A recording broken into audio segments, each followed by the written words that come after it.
서울 외곽의 오래된 아파트. 엘리베이터도 없는 3층 끝집. 이경화는 그 집에서 혼자 조용히 살고 있었다. 70세. 남편은 오래전에 세상을 떠났고 아들은 결혼한 뒤 거의 연락이 끊겼다. 며느리 유나는 처음엔 참 말도 곱고 사람 참 괜찮아 보였다. 처음엔 그랬다. 요즘은 집에 올 때마다 꽃 같은 말부터 꺼낸다. 어머니, 저희 집 하나 장만해야 할 것 같아요. 지금 집값 계속 오르잖아요. 지금 아니면 진짜 못 사요. 이 말 이번 달에만 벌써 세 번째다. 경화는 조용히 싱크대에 물을 잠그고 행주를 짜며 한숨을 삼켰다. 어머니도 집 한 채 있으시잖아요. 그거 팔면 저희 좀 도와줄 수 있잖아요. 요즘 다들 그렇게 살아요. 시댁에서 도와줘서 집 사고 애 키우고. 경화는 식탁에 앉아 유나를 바라봤다. 말은 안 했지만 속으론 이런 생각이 들었다. 내가 가진 게 저 하나 집밖에 없는데 그걸 팔아서 또 너희한테 써야 하니? 그날 밤 경화는 오래된 장롱 안에서 수첩 하나를 꺼냈다. 거기엔 그동안 아들 내외에게 쓴 돈이 자세하게 적혀 있었다. 결혼할 때 보태준 돈, 출산비, 조리원비, 아들 취업 못했을 때 생활비. 이게 다 내 노후 자금이었는데 그녀는 조용히 중얼였다. 그런데 지금 며느리는 아무렇지 않게 말하고 있다. 집 좀 사달라. 요즘 다 그런다. 경화는 그날 처음으로 이 생각을 했다. 이젠 나도 나한테 써야겠다. 며칠 뒤 며느리 유나가 이번엔 아들 승우까지 데리고 왔다. 오후 늦게였고 경화는 막 부엌에서 미역국을 데우던 참이었다. 유나는 들어서자마자 마치 기다렸다는 듯 말을 꺼냈다. 어머니, 지난번엔 좀 갑작스러웠죠. 근데 이번엔 제대로 얘기 좀 하려고요. 경화는 아무 말 없이 국을 휘저으며 들었다. 강서구 쪽에 재개발 들어가는 데 있거든요. 지금 성계약만 하면 나중에 시세 많이 뛴대요. 저희가 대출 좀 받고 어머니가 조금만 도와주시면. 그 말을 듣던 경화는 숟가락을 국냄비 옆에 내려놓았다. 조용히 돌아서며 말했다. 도와달란 말 참 쉽게도 하는구나. 유나는 눈을 부라리며 덧붙였다. 요즘 시대엔 부모 도움 없이는 집 못 사요. 친구들도 다 부모 찬스 받아요. 그 순간 경화는 손끝이 저릿해졌다. 그녀는 조용히 식탁에 앉았고 유나는 계속 말하고 있었다. 솔직히 어머니는 집 있으시면서 왜 그렇게 혼자 다 쥐고 계세요? 자식 생각 좀 하셔야죠. 말이 점점 거칠어지더니 유나는 결국 손짓하며 말했다. 이기적이세요. 정말. 그 순간 그 손끝이 경화의 뺨을 쳤다. 강하게 때린 건 아니었다. 하지만 충분히 모욕적이었다. 경화는 말없이 뺨을 쓸어내렸다. 그녀는 아무 소리도 내지 않았지만 그 침묵이 방 안전체를 얼려버렸다. 잠시 후 경화는 문 쪽을 바라보며 말했다. 이제 가봐라. 유나는 도리어 억울한 얼굴을 했다. 어머니 이러시면 정말 후회하게 되실 거예요. 문이 닫히고 집안은 조용해졌다. 경화는 소파에 앉아 잠시 허공을 바라보다가 옷장 안 깊숙한 서랍을 열었다. 그 안엔 예전에 써둔 땅 문서 사본, 통장 그리고 봉투에 접어둔 유언장 초안까지 있었다. 그녀는 차분히 앉아 손에 펜을 들었다. 그리고 천천히 자신의 이름을 써넣으며 작게 혼잣말을 했다. 이제는 나를 위해 써야 할 때다. 일요일 서울 시내 어느 식당 3인 테이블 자리에 아들 승호, 며느리 유나 그리고 경화가 마주 앉았다. 경화는 평소와는 다르게 짙은 코트에 머리를 말끔히 빗어 넘기고 묵직한 표정으로 앉아 있었다. 유나는 준비된 얼굴이었다. 말을 꺼낼 타이밍만 보고 있었다. 어머니, 지난번엔 저희가 좀 감정적으로 행동한 것 같아요. 근데 진심은요, 저희가 정말 힘들다는 거예요. 어머님이 조금만 도와주셨으면. 승호도 맞장구 쳤다. 엄마, 우리 둘이 계속 고생만 하잖아. 이번 기회 진짜 마지막이야. 엄마가 한 번만 손 잡아주면 우리 일어설 수 있어. 경화는 조용히 가방에서 봉투 하나를 꺼내 테이블에 올렸다. 이거 한번 읽어봐. 유나가 얼른 봉투를 열었다. 눈에 띄는 건 단 하나. 기부금 접수 확인서. 기부자 이경화. 총액 2억 3천만 원. 기부처 대한사회복지재단. 유나의 얼굴이 하얗게 굳었다. 입이 벌어진 채 말을 잇지 못했다. 경화는 말문을 열었다. 너희가 말한 거 다 들었어. 요즘은 부모가 집 사주는 시대래지. 그거 알겠다. 그래서 나도 요즘식으로 살기로 했어. 승호가 물었다. 엄마, 진짜야. 이 돈을 그냥 기부했다고? 응. 통장도 집도 다 정리했어. 앞으로는 내 이름으로 살려고. 유나는 손을 떨며 말했다. 왜요? 왜 하필 지금이에요? 저희한테는 왜 한 푼도 안 남기세요? 경화는 담담히 대답했다. 나한테 손을 뻗었을 때 너희는 내 얼굴을 한 번도 안 봤잖아. 계산기만 두드리고 있었지. 그래서 결정한 거야. 내 돈은 이제 정말 필요한 사람한테 가야겠다고. 유나는 자리에서 일어나 소리를 질렀다. 어머니 이러시는 거 나중에 후회하실 거예요. 자식 다 버리고 어떻게 사시려고요? 경화는 조용히 하지만 단호하게 말했다. 난 평생 너희 걱정만 하며 살았어. 이제야 나 걱정을 하려고. 그녀는 일어섰다. 그리고 후회는 안 해. 단 한 번도. 경화는 문을 열고 느릿하게 식당을 나섰다. 밖은 조용했고 그녀의 등은 조금도 흔들리지 않았다. 이제 그녀는 누구의 어머니가 아닌 이경화라는 이름으로 살아가기 시작했다. 서울역 이른 아침.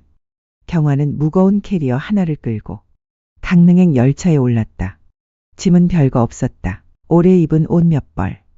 기차 창밖으로 서울이 점점 멀어지자 경화는 혼잣말처럼 중얼거렸다. 진짜 가는구나. 이젠 나 혼자 살아보자. 강릉의 작은 마을. 복지재단이 마련해준 숙소는 방 2칸에 마당 딸린 단독주택이었다. 창문 옆에는 감나무 한 그루가 서 있었다. 여긴 또 딴 세상이네. 경화는 마당을 한 바퀴 돌며 말했다. 며칠 후 경화는 마을 도서관에서 자원봉사를 시작했다. 아이들에게 동화를 읽어주고 동네 어르신들과 텃밭 일도 함께했다. 아이들이 까르르 웃으며 물었다. 여기서 살 거예요? 경화는 웃으며 말했다. 응. 여기서 나답게 좀 살아보려고.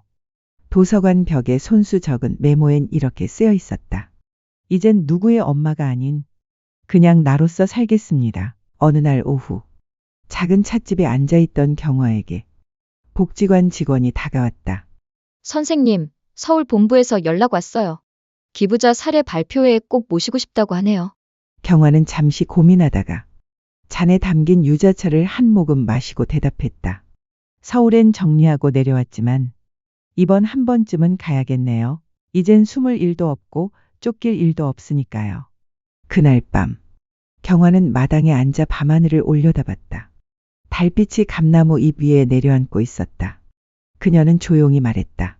이제야 내 인생이 시작된 것 같다. 늦게라도 참 다행이다. 그 말엔 후회도 아쉬움도 없었다. 그저 늦게 찾은 평온에 대한 감사만 있었다. 서울 강서구.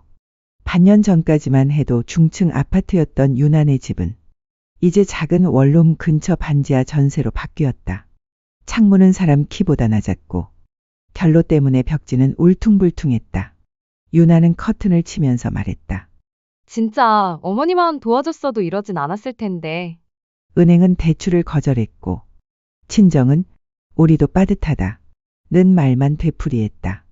유나는 그날부터 연락처를 하나씩 꺼내 통화 버튼을 눌렀다. 혜진아, 혹시 좀 급하게 100만 원만 빌릴 수 있을까? 아, 언니, 이번 달 저도 빠듯해서요. 다음은 지인 A. 다음은 학부모 모임 B. 결과는 같았다. 며칠 뒤 유나는 친정 엄마 집에 갔다. 엄마, 우리 진짜 답이 없어. 나중에라도 갚을 테니까 조금만 도와줘. 엄마는 한참을 말없이 듣다가 조용히 물었다. 내 시어머니 뺨친 거 사실이야? 유나는 멈칫했다. 때렸다는 건 좀 그렇고 그냥 밀었다고 보면 돼. 그게 다야? 그게 다라니까. 엄마는 고개를 끄덕이더니 말했다. 그래. 근데 말이야. 그 나이에 전 재산 기부하고 떠날 정도면 그 사람도 얼마나 마음을 접었을지 한 번쯤 생각은 해봤니? 유나는 말이 없었다. 그날 밤 유나는 불 꺼진 거실에서 신용카드 연체 문자 몇 개를 지우고 있었다. 시댁도 친정도 다 남이네. 그 말이 입에서 나오긴 했지만 마음속 어딘가에선 남처럼 행동한 게 나였나? 하는 생각이 살짝 아주 살짝 스쳐갔다. 다음 날 유나는 사채업체 홈페이지를 뒤지다가 숨을 크게 쉬고 상담 전화 버튼을 눌렀다. 1,000만 원까지 가능해요? 이자는 어떻게 되죠?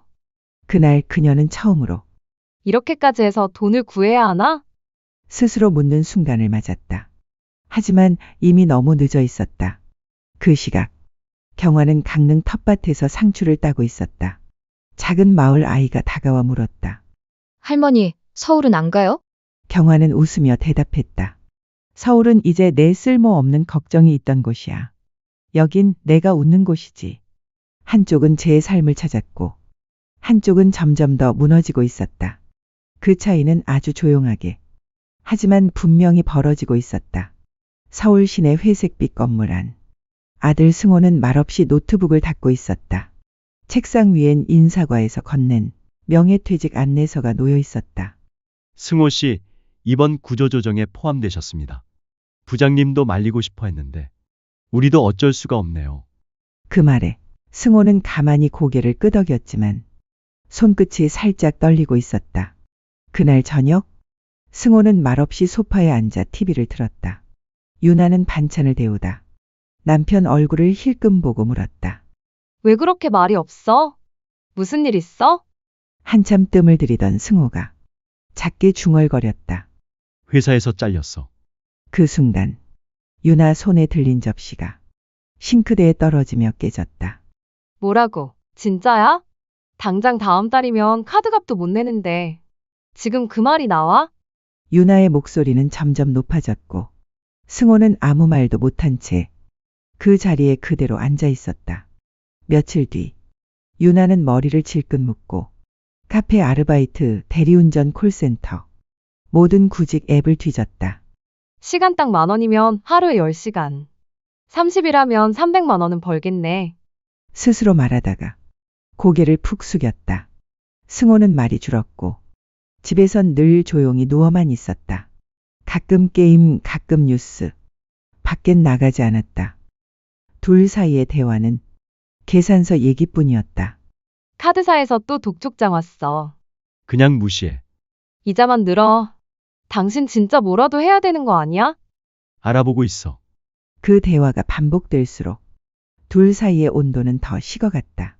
그 시각 강릉, 경화는 동네 어르신들 모임에서 고구마 삶아 나르고 있었다. 이장이 물었다. 서울 소식은 없어요? 경화는 고개를 저었다. 아니요. 없어요. 그 애들이 아직은 스스로 싸우는 중이겠죠. 어머니로선 속 타실 텐데. 그렇죠. 근데 말이에요. 나까지 덮어주면 그 애들은 끝까지 자기 잘못 모르고 살 거예요. 그 말에 이장은 아무 말 없이 고개를 끄덕였다. 서울의 작은 원룸.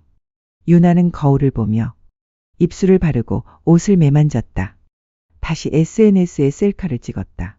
버티는 중 웃는 척 괜찮은 척. 그녀는 아직 진짜 문제는 외부가 아니라 자기 자신이란 걸 인정하지 못하고 있었다. 새벽 2시 유나는 잠도 못 자고 휴대폰을 쥐고 있었다. 승호는 옆에서 휴대폰 게임에 몰두해 있었다. 이대로는 안 되겠어. 그녀는 입술을 꽉 깨물고 영상을 찍기 시작했다. 휴대폰 렌즈를 정면으로 보며 말을 시작했다. 안녕하세요. 저는 전 재산을 기부하고 자식은 내팽개친 한시어머니의 며느리입니다. 잠깐 말을 멈췄다가 유나는 억울한 듯 말을 쏟아냈다. 저희는 지금 하루하루 버티는 것도 힘든데 그분은 언론에서 기부 천사 소리나 듣고 있네요. 아이 엄마인 저를 길에 내쫓듯 떠나버린 분입니다. 이게 정말 정의로운 일인가요? 촬영을 마치고 유나는 바로 SNS에 영상을 올렸다. 제목은 이렇게 달았다. 기부천사 뒤에 숨겨진 가족 버린 이야기. 영상은 다음날 오전부터 급속도로 퍼졌다. 좋아요 수는 빠르게 늘어났고 댓글도 달리기 시작했다. 이런 건 진짜 몰랐네요. 가족도 못 챙기면서 남 도와준다고요? 진짜 어머니 맞나요? 유나는 휴대폰을 보며 말했다. 봐. 사람들도 내 편이야. 하지만 이틀 뒤 분위기는 완전히 달라졌다. 뉴스에 경화의 기부 소식이 보도되면서 전세가 역전됐다. 기부자 이경화 씨 복지 사각지대 어린이 위해 2억 전액 기부, 현재도 봉사활동 중. 보도와 함께 경화가 동네 아이들과 책 읽는 사진, 감나무 마당에서 웃고 있는 장면도 함께 실렸다. 그리고 SNS 댓글이 바뀌었다. 이건 며느리의 질투 아닌가요? 기부하신 분을 욕하다니 너무하네요. 영상 내리세요. 당신이 더 부끄러워야 해요. 유나는 그날 밤 불 꺼진 방에서 휴대폰을 붙잡고 울고 있었다. 왜 나만 욕을 먹어? 난 그냥 너무 억울했을 뿐인데. 승호는 옆에서 말했다. 그만 지워. 더 해봐야 너만 상처받아. 유나는 말없이 계정을 비공개로 전환하고 영상을 삭제했다. 강릉, 경화는 마당에서 빨래를 개고 있었다. 복지관 직원이 다가와 말했다. 선생님, 뉴스 나왔어요. 영상 찍은 며느리분은 결국 삭제하셨더라고요. 경화는 조용히 고개를 끄덕이며 말했다. 그 애도 이제야 조금씩 부서지고 있겠죠. 직원이 물었다. 그럼 이제 다시 연락해 보실 생각은 없으세요? 경화는 단호히 말했다. 지금은 아니에요. 진짜 반성은 혼자 있을 때 시작되는 거예요. 강릉 어느 오후, 경화는 텃밭에 물을 주고 있었다. 흙냄새가 올라오고 귓가엔 아이들 웃음소리가 멀리서 들려왔다. 그때 복지관 직원이 찾아왔다. 손에 작은 봉투 하나를 들고 선생님, 서울 본부에서 연락 왔어요. 이번에 기부자 사례 발표회가 있는데 직접 오셔서 이야기해 주셨으면 한대요. 경화는 잠깐 멈춰섰다. 서울 그 동네 참 오래 있었는데. 직원은 조심스럽게 물었다. 불편하시면 안 가셔도 돼요. 경화는 작게 웃었다. 괜찮아요. 지금은 거기 가도 흔들릴 일이 없거든요. 며칠 뒤 서울역 플랫폼에 선 경화는 코트를 여미고 주변을 천천히 둘러봤다. 사람들 발걸음은 여전히 바빴고 빌딩은 더 커져 있었다. 이 도시가 변한 건지 내 마음이 달라진 건지 그녀는 조용히 생각했다. 행사장, 큰 호텔의 컨퍼런스룸, 무대엔 2025년 기부자 공로 시상식이라고 적혀 있었다. 경화의 차례가 되자 조명이 켜지고 사람들이 박수를 쳤다. 마이크 앞에 선 그녀는 잠시 숨을 고르고 말했다. 저는요, 평생을 남 걱정하며 살았던 사람이에요.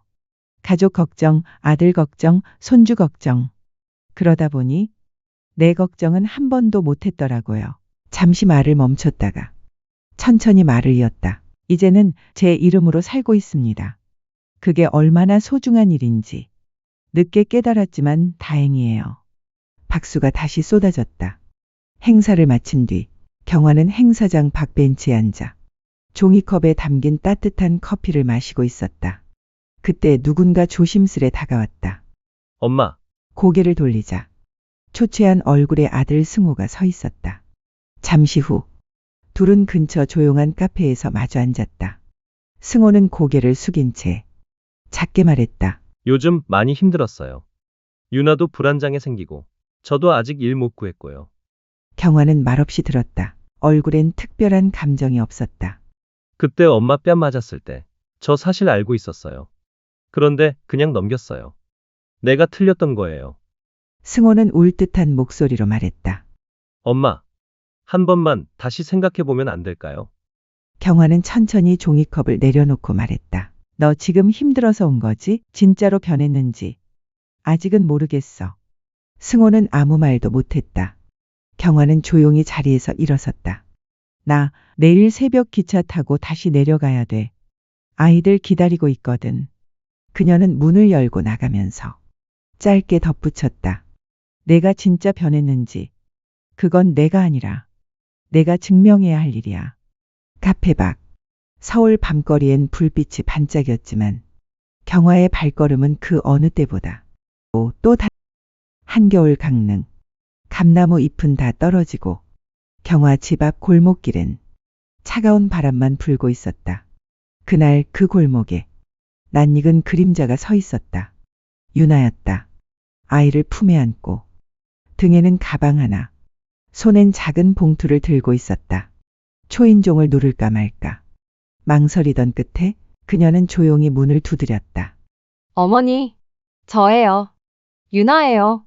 잠시 후 문이 열렸다. 경화는 앞치마 차림으로 문을 열었고 그 앞엔 얼굴이 상기된 유나가 서 있었다.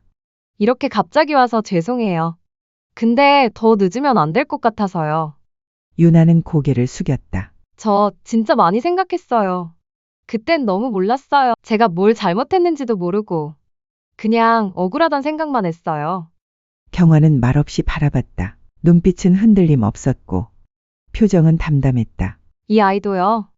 계속 할머니 얘기해요. 그래서 용서해 주셨으면 좋겠어요. 유나는 눈물을 훔치며 말했다. 저희 너무 힘들어요. 정말 다시 시작하고 싶어요. 경화는 그 말을 듣고 잠시 조용히 생각에 잠겼다. 그러곤 천천히 말했다. 유나야, 힘들다는 말이 미안하다는 말보다 먼저 나오는 이유가 뭘까? 유나는 멈칫했다. 지금 내가 하는 말, 나도 다 겪어봤어. 돈 떨어지고 사람 떠나고 그럴 때마다 울고 사정하고 나도 그랬거든. 경화는 고개를 살짝 끄덕이며 말을 이었다. 근데 있잖아. 진짜 미안한 사람은 용서해달라고 안 해. 그냥 다시는 그런 사람 안 되려고 노력해. 그녀는 문 앞에 놓인 작은 봉투를 주워들며 말했다. 이거 마음인 거 알겠어. 근데 난 지금 문 열 수 없어. 유나가 흐느끼며 말했다. 어머니, 제발요. 진짜예요. 이번엔 진짜예요. 경화는 조용히 고개를 저었다. 진짜는 시간이 말해주는 거야. 지금은 그냥 돌아가. 그리고 조용히 문을 닫았다. 그날 밤, 경화는 편지 한 장을 읽듯 마당에 떨어진 감잎을 주워들며 중얼거렸다.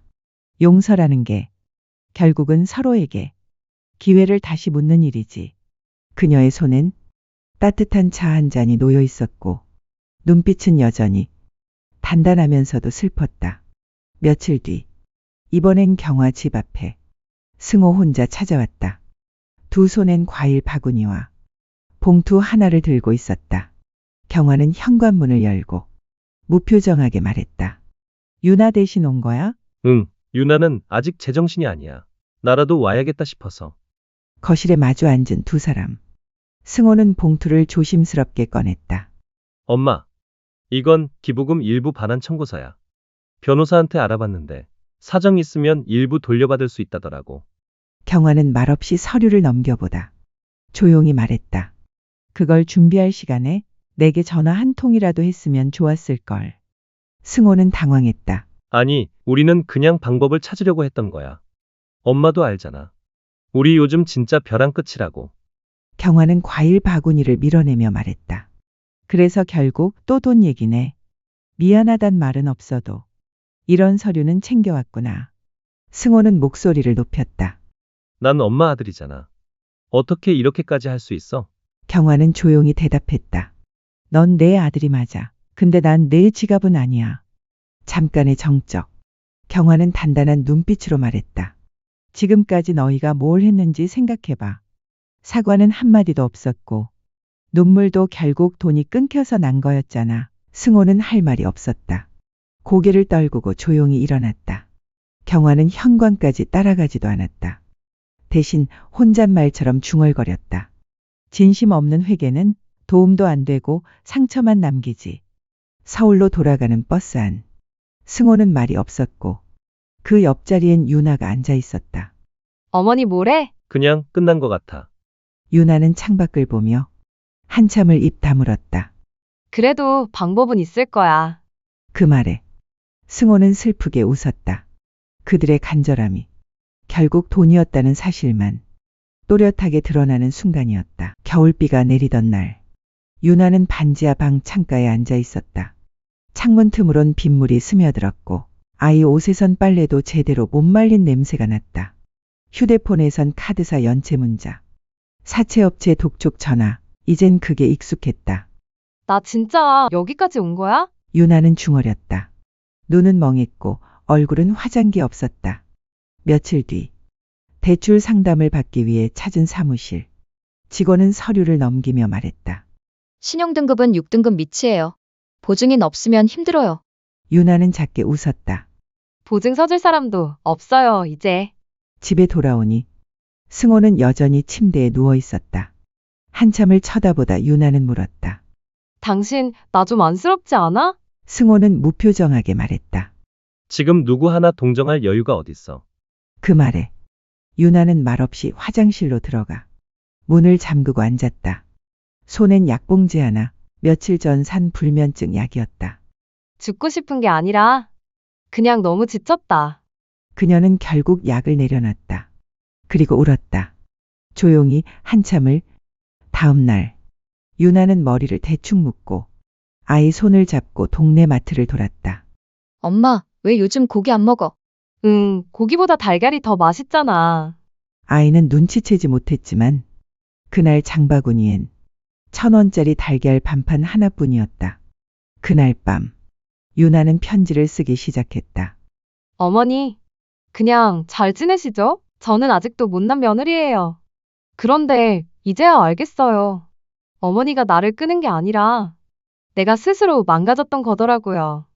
용서를 받겠다는 생각도 다시 돌아가겠다는 욕심도 없어요. 그냥 저도 제 이름으로 살아보려고 해요. 그녀는 봉투에 넣어 어머님 앞이라고 썼다. 다음 날 유나는 조용히 강릉행 버스를 탔다. 감나무 골목에 도착했지만 이번엔 문을 두드리지 않았다. 편지만 조용히 우편함에 넣고 돌아섰다. 그 발걸음엔 비로소 기대가 아닌 정리가 담겨 있었다.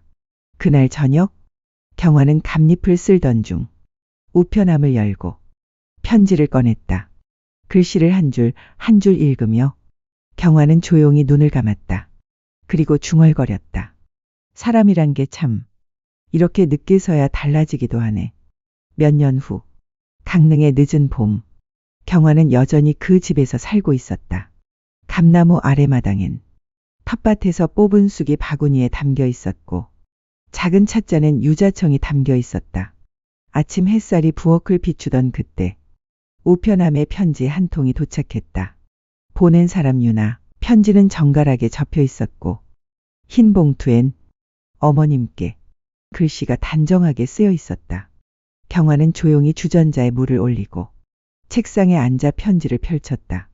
어머니, 지난 시간 동안 저는 많이 달라졌습니다. 지금은 작은 반찬 가게를 하고 있어요. 하루에 김치 한 통, 나물 몇 개 파는 일인데 이상하게도 손님들한테 감사하다는 말을 듣는 게 그렇게 따뜻하더라고요. 경화는 작게 웃었다. 편지엔 꾸밈이 없었고 그냥 사는 이야기가 담겨 있었다. 아이도 많이 컸어요.